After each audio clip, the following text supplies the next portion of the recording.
Olá, eu sou Eliude e esta é a leitura de Espinhos no Bosque Sagrado. Neste vídeo leremos o capítulo 1, Entrando no Bosque. Em tempos antigos, quando um sacerdote ou sacerdotisa precisava entrar em contato consigo mesmo ou receber instrução que a seu ver vinha de alguma força externa que fugia ao escopo de sua compreensão, fosse no Oriente Médio ou na América pré-colombiana, nas terras geladas do norte da Europa ou nas aldeias tropicais dos antigos vidraceiros da Nigéria, tal xamã ou druida, tal sumo sacerdote ou patriarca buscava a tranquilidade de um bosque que para ele ou para seus ancestrais fosse considerado sagrado. Nesses lugares, punha-se em contemplação ou realizava os mais variados ritos na tentativa de estabelecer a comunhão cósmica que buscava. À medida que um povo ia conquistando outro, esses bosques sagrados iam sendo, na visão do povo conquistado, maculados por tiranos opressores que não compreendiam nem se esforçavam para demonstrar qualquer sinal de respeito pelas práticas que ali vinham sendo realizadas. Já os conquistadores, por acharem que tais ritos eram imorais ou demoníacos, sentiam-se na obrigação de purificar aquelas terras sagradas, e com a desculpa de que estavam promovendo a paz na terra e a segurança de seu povo, os poderosos justificavam a posse da terra e a exploração de pessoas e recursos locais que lhes daria mais poder e prestígio. Durante a época das Cruzadas, por exemplo, com a cristianização imposta pela Igreja Católica medieval, muitos desses locais sagrados foram palco de fogueiras inquisitoriais e sobre as cinzas dos mártires pagãos ergueram-se santuários e abadias para a adoração dos novos cristãos, muitos dos quais haviam se convertido por temor das deliberações dos tribunais eclesiásticos ou de uma suposta fúria divina que porventura se abateria sobre eles. No entanto, os novos conversos não abandonavam de todo os seus antigos ritos e crendices que aos poucos se travestiam da nova prática religiosa num sincretismo velado que acabaria determinando o rumo de ambas as correntes de pensamento. Assim, uma vertente da humanidade que começou essencialmente politeísta, atribuindo o milagre de sua existência e sobrevivência às forças da natureza, no contato com outros povos personificou tais fenômenos naturais em figuras mais semelhantes à sua própria, sem minimizar o poder e influência dessas entidades sobre-humanas que em um panteão divino teciam agora a malha da civilidade. E à medida que esses homens se armavam para proteger suas propriedades, suas divindades ganhavam um caráter igualmente bélico e regionalista. Nas disputas por domínio, controle e influência, as nações da Terra migravam do politeísmo para o monoteísmo na tentativa de mostrar que seus deuses eram mais poderosos que os dos povos que enfrentavam, e guerras sangrentas ganhavam força no fanatismo e no fundamentalismo religioso para provar a supremacia de um único Deus e um único povo. Nas guerras,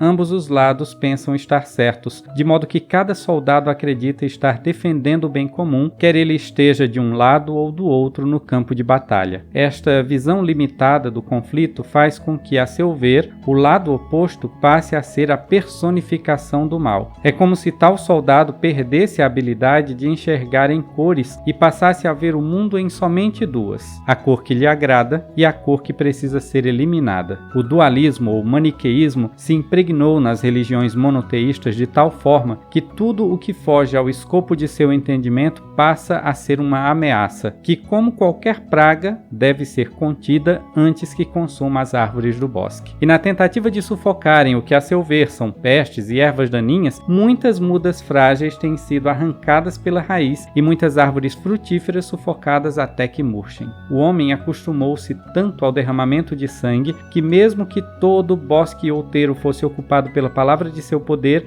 ele continuaria encontrando novos inimigos comuns para culpar-lhes por toda a miséria que lhe fosse conveniente apontar, somente para justificar a necessidade de mais guerra. Neste ambiente caótico, muitos acreditam que o conflito seja a única alternativa para se alcançar a paz e, portanto, a única força motriz que une tribos, povos e nações de fato. Em seu tratado sobre a natureza, Heráclito, filósofo grego que viveu na cidade de Éfeso em 535 e 475 a.C., disse: "Devemos saber que a guerra é comum a todos, e o conflito é a própria justiça, e que todas as coisas passam a existir ou deixar de ser através do conflito. é a oposição que nos une. Daquilo que nos separa resulta a mais bela harmonia. Tudo acontece pelo conflito, pois o conflito é o pai de todos e o rei de todos. A alguns ele fez deuses, a outros humanos, a alguns escravos e a outros homens livres. Para Heráclito,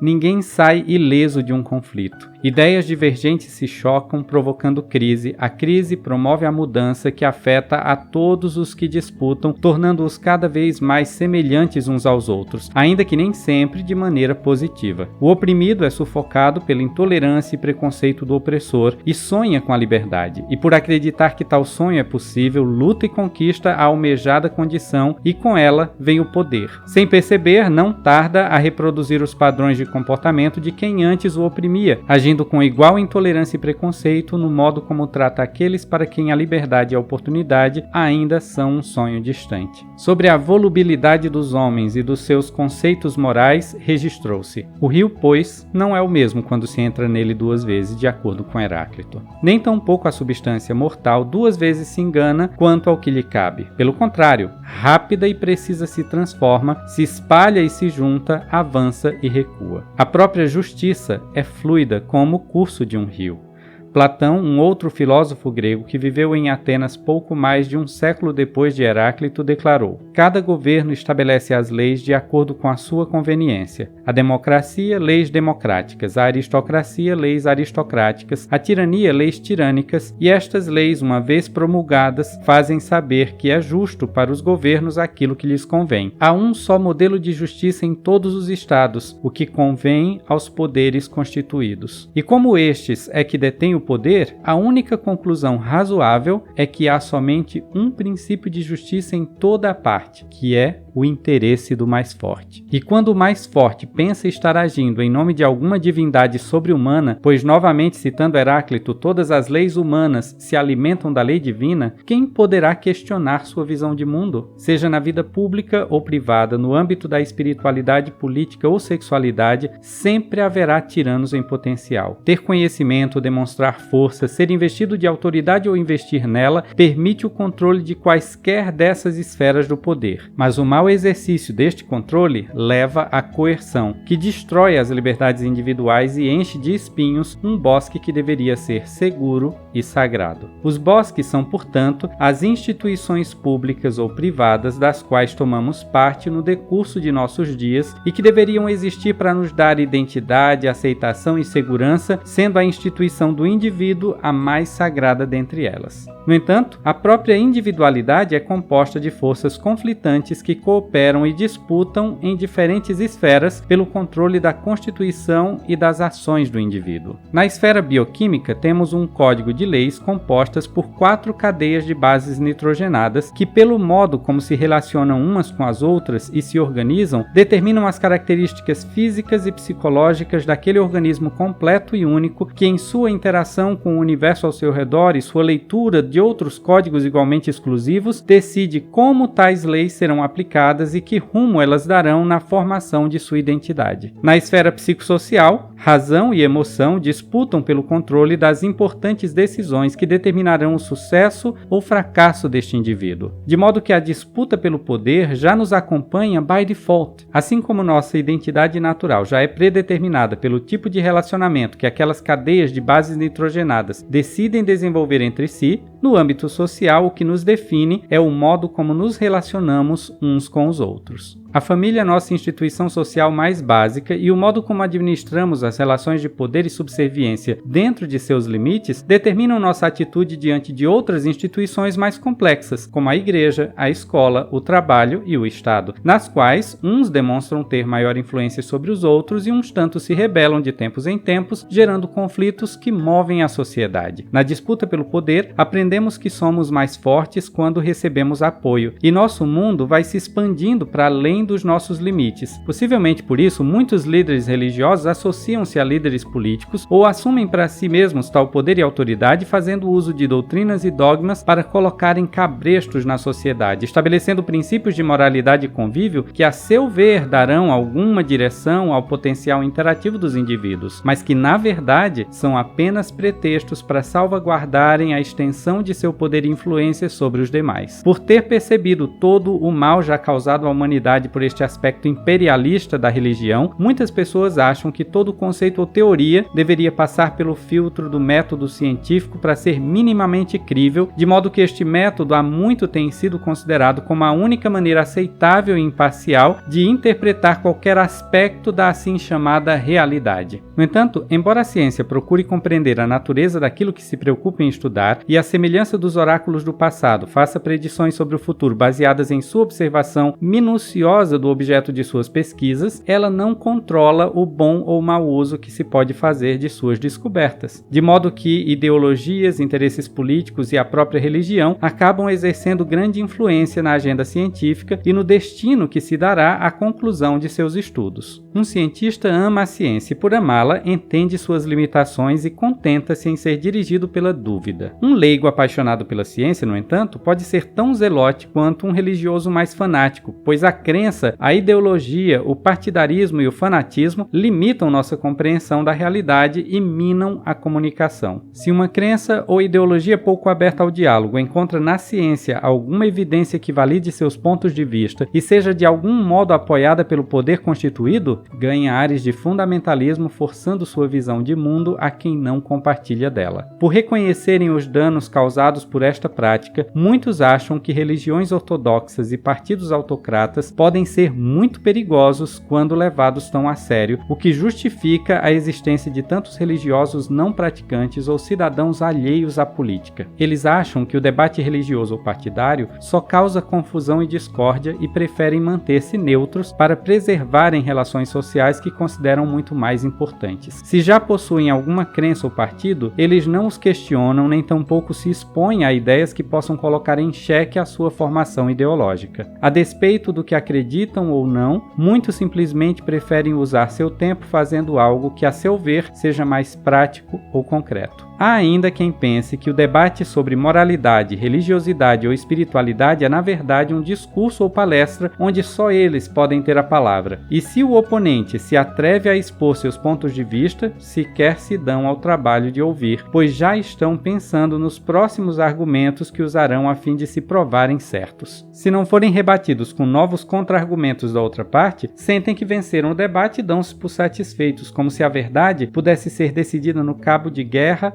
ou no braço de ferro. Se alguém pensa estar certo, sua atitude é em geral excludente, pois todos os que pensam de modo diferente passam a estar errados para ele. Não há possibilidade de diálogo ou troca de experiências e conhecimento. Mas a verdade, ao contrário da certeza, é inclusiva. Ela abraça todos os pontos de vista, permitindo a existência de um diálogo real entre eles, cada lado sendo edificado, ou seja, ampliando as fronteiras de sua visão, por mais opostas que sejam suas crenças particulares. A verdade não se revela no argumento, mas no silêncio da observação. O argumento pode, no máximo, despertar o interesse para se conhecê-la. Um professor ensina um conceito relevante durante uma aula, e a depender da forma como tal conceito é apresentado, o aluno pode sentir-se compelido a pesquisar mais a respeito. Observando a aplicação daquele conceito que de algum modo se manifesta ao seu redor, o aluno abre o seu campo de visão e percebe algo no mundo real que antes não conseguia enxergar. Percepções, obviamente, podem estar equivocadas, ainda assim, são o caminho mais seguro para chegarmos à ciência da verdade, especialmente quando nossa mente está aberta para confrontar nossas próprias percepções com as dos outros. Por isso, talvez o professor Keating, no filme Sociedade dos Poetas Mortos, acreditando que a ideia de educação é ensinar seus alunos a pensarem por si mesmos, pede-lhes que rasguem a introdução de um livro didático sobre poesia que lhes explicava como matematicamente calcular a qualidade de um poema. Ele sabe que somente se expondo ao texto poético, seus alunos poderiam entender o caráter transcendente da literatura, afinal, palavras e ideias podem transformar o mundo, diz ele. E tentando motivá-los a abraçarem seu eu lírico, continua: nós lemos poesia e escrevemos poesia porque somos membros da raça humana, e a raça humana está repleta de paixão. E medicina, direito, administração, engenharia, estas são áreas nobres para se querer estudar e necessárias ao sustento da vida. Mas poesia, beleza, romance, amor, estas são as razões para permanecermos vivos. Citando Whitman: ó céus, ó vida, das questões às quais recorremos, dos inúmeros trens cheios de gente sem fé, das cidades cheias de tolos, que proveito tenho em meio a tudo isso, ó céus, ó vida? E a resposta é que você está aqui, que existe vida e identidade, que a poderosa peça segue adiante e você pode contribuir um verso.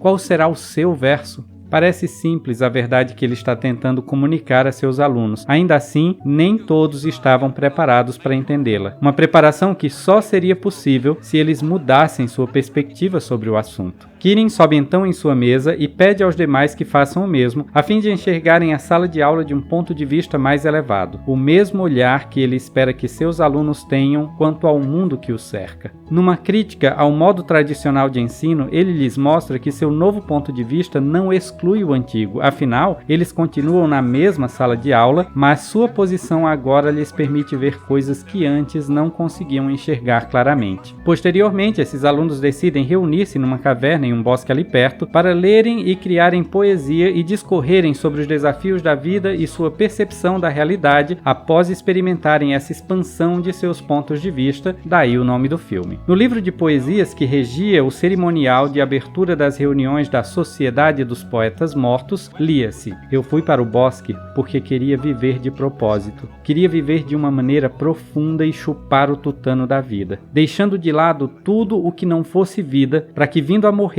não viesse a descobrir que eu simplesmente não tinha vivido." Em sua primeira aula, Kirin leva seus alunos a um passeio pelos corredores da tradicional Academia Welton, onde eles se deparam com uma galeria de troféus e quadros com fotos de turmas antigas. Depois de falar sobre a efemeridade da vida, ele lhes pede que se aproximem dos quadros e observem as fotos com atenção para ouvirem os sussurros de seus predecessores, como se eles lhes dissessem para aproveitarem o tempo que tinham para fazerem algo extraordinário de suas vidas. E Kirin cita um trecho da Ode Primeira de Horácio, poeta romano que viveu entre os anos 65 e 8 a.C., na qual o velho poeta aconselha a jovem Leuconoé sobre a vida. "Não faças perguntas, pois o conhecimento é proibido sobre o que a mim ou a ti os deuses tenham revelado, Leuconoé. Nem recorras à numerologia da Babilônia. Que venha o futuro como veio o passado, quer Júpiter ainda te reserve muitos invernos, quer seja o último este que agora lança contra as encostas rochosas as ondas do mar Tirreno, saiba que vinho curtido em um espaço curto só aumenta a ressaca. Enquanto estamos aqui conversando, foge o invejoso tempo. Colhe este dia, não esperes tanto pelo de amanhã."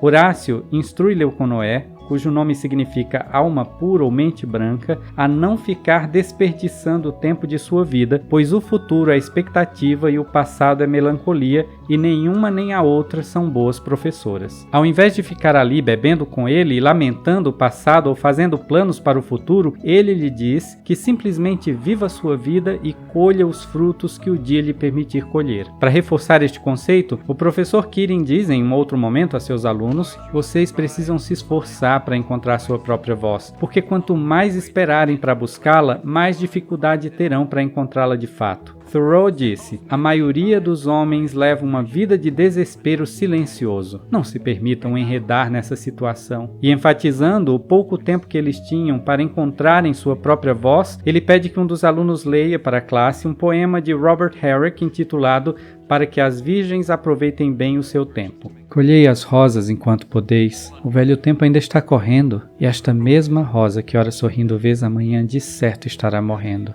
O sol, essa gloriosa estrela divina, quanto mais alto no céu se ergue, mais cedo sua corrida termina, pois é para se pôr que ele segue. Afinal, a melhor idade é a primeira, quando ainda exala sangue e puberdade, mas sendo gasta, uma pior se abeira. Tempos piores sucedem em qualquer idade."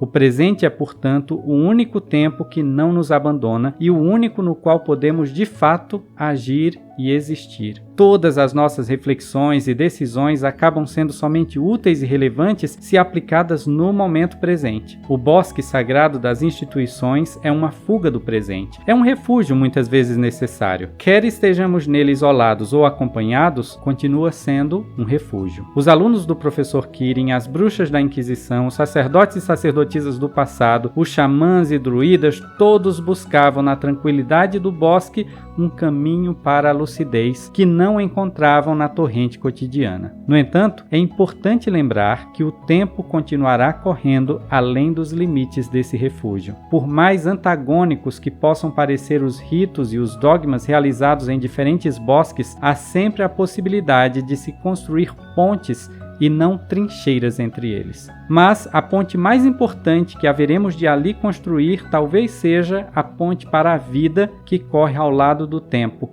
fora dos limites destes lugares de refúgio. Enquanto esses bosques e cavernas funcionarem como uma bolha que nos separa dos conflitos e tribulações da vida diária, é vivendo tais conflitos e sobrepujando tais tribulações que colhemos os frutos dos nossos dias. A vida é o conflito do momento presente. Afastar-se deste conflito, seja para reviver as tribulações do passado ou para sofrer diante da iminência de dilemas com os quais só precisaremos de fato lidar no futuro, é simplesmente não viver. Precisamos aprender a substituir a melancolia pela gratidão e a preocupação por ocupação. Todos temos um bosque sagrado ou caverna onde vamos em busca de refúgio quando a vida desaba violentamente em nossos ombros. Nosso tempo no bosque é o momento meditativo. É o instante que tiramos para subir na carteira e enxergar a vida de uma posição mais elevada. Mas se depois de ampliada nossa visão não descemos da carteira nem saímos do bosque ou caverna, a vida nos atropela. Tampouco podemos permitir que nossos bosques sagrados sejam maculados por cardos e espinhos que nós mesmos ajudamos a cultivar quando baixamos a cabeça para aqueles que se julgam donos da verdade e não entendem nem o conceito mais essencial sobre ela, que a verdade é inclusiva